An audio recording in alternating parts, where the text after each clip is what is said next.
Dictation start होगा 5 second बाद।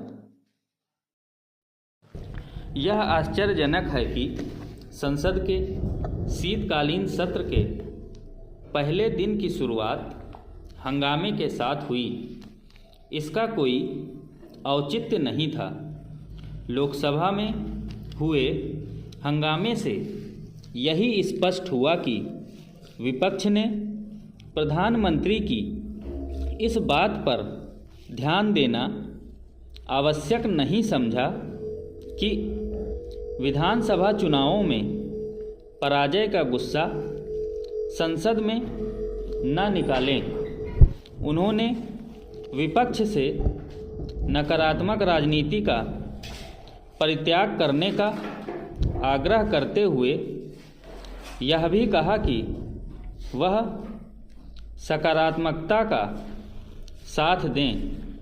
यह समझ आता है कि विपक्ष को प्रधानमंत्री की यह नसीहत रास न आई हो, लेकिन उसे और विशेष रूप से कांग्रेस को इसकी अनदेखी नहीं करनी चाहिए कि मध्य प्रदेश, राजस्थान और छत्तीसगढ़ में उसकी हार का एक बड़ा कारण उसकी नकारात्मक राजनीति भी रही।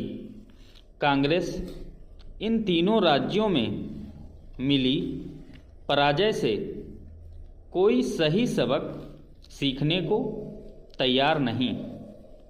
इसका प्रमाण इससे मिलता है कि उसके नेताओं ने तेलंगाना में अपनी जीत के आधार पर उत्तर बनाम दक्षिण की बहस को हवा देनी शुरू कर दी। इसे विभाजनकारी एवं नकारात्मक राजनीति के अलावा और कुछ नहीं कहा जा सकता। जैसे जाति संप्रदाय के आधार पर समाज को बांटने वाली राजनीति देश के लिए हितकारी नहीं, वैसे ही उत्तर बनाम दक्षिण भारत की राजनीति भी शुभ नहीं। Para change. यदि कांग्रेस यह सिद्ध करना चाहती है कि भाजपा का दक्षिण भारत में कोई प्रभाव नहीं और इस हिस्से के लोग उसे पसंद नहीं करते, तो यह उसकी भूल ही है।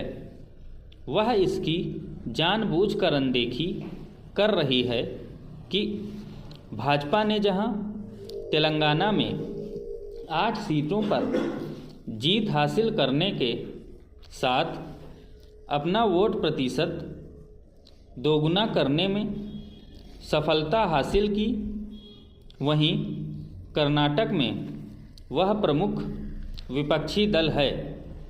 समझना कठिन है कि कांग्रेस इसकी अनदेखी क्यों कर रही है कि पिछले लोकसभा चुनाव में कर्नाटक की 28 में से 25 सीटों पर भाजपा ने जीत हासिल की थी।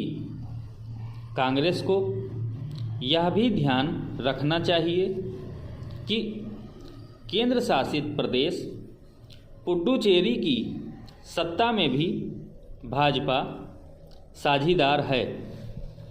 तमिलनाडु और केरल में भी उसका प्रभाव बढ़ रहा है।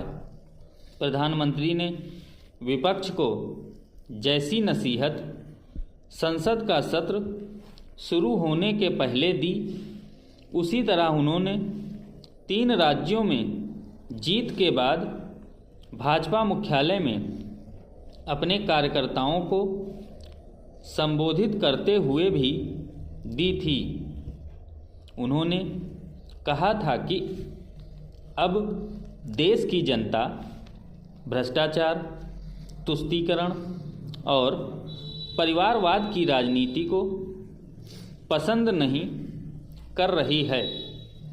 प्रधानमंत्री ने यह भी कहा था कि 3 राज्यों के चुनाव नतीजे नकारात्मक राजनीति करने वालों को सुधर जाने की चेतावनी दे रहे हैं। पता नहीं कांग्रेस और उसके साथ खड़े राजनीतिक दल इस चेतावनी पर ध्यान देने को तैयार हैं या नहीं, लेकिन कम से कम उन्हें राष्ट्रीय हितों को चोट पहुंचाने या फिर देश विरोधी ताकतों को बल देने वाली राजनीति से तो बाज आना ही चाहिए। सरकार का विरोध करते करते जाने अनजाने देश विरोध की सीमा तक पहुंचना